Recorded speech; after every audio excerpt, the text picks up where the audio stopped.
What is going on, beautiful people? In this video, I'm going to be talking about being happy versus being in the company of miserable people. Hence, the title of this video is You Can't Be Happy Around a Miserable Person. Once again, this is a topic that I can speak a lot on because I have seen it and I have also experienced this. If you are someone who is a generally happy person, you know how to process through life, you know how to heal, you know how to pick yourself up and move forward and push through obstacles and come out on top, or just learn how to go with the flow of life, and you are around someone who has not mastered that, or who has no coping skills, or they like to look at life in a pessimistic way, that person will absolutely destroy you. It's no doubt about it. You would think that by you being happy, your happiness would rub off on them, but it's the other way around.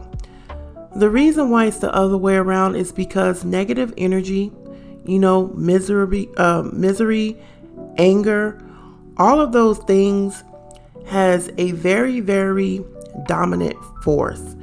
It's a very forceful energy that likes to permeate all crevices of someone else's life. It does not stop. It does not take a breath. It does not go to sleep. It does not die down. It stays awake. It thinks, it plots, and it devises ways to take you down, no matter how much of a happy person you are.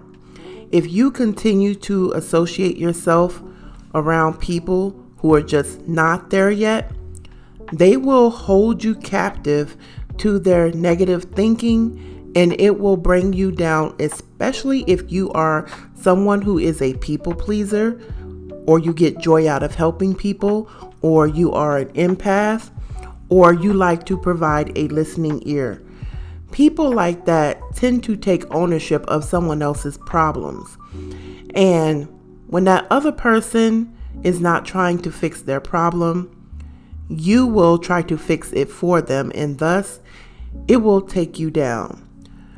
There's a saying that says, one spoiled apple ruins an entire bunch. And you would think to yourself, how can just one bad apple spoil an entire bunch? Well, it's true. I've seen it. The same thing will happen with, avocados or oranges or whatever fruit that you have together. If one of those pieces of fruit is bad, you will literally see the mold and bacteria grow on that one fruit and the fruit that is next to it. It will spread. The reason why I say again is because that is a very, very dominant energy, and it will seek to destroy and take anyone out. So don't think that if you are happy, your happiness will rub off on someone else, especially when they're not trying to fix their own life or their own problem.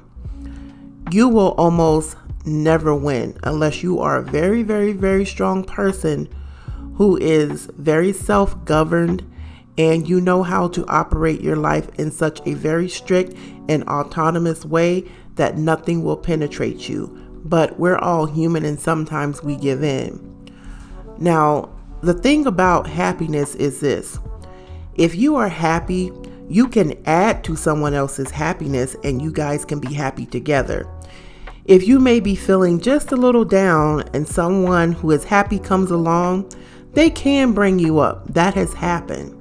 But if you have someone who is consistently miserable, they like nothing, they don't want to do anything, they want to gossip, they want to try to ridicule other people and make other people feel so small.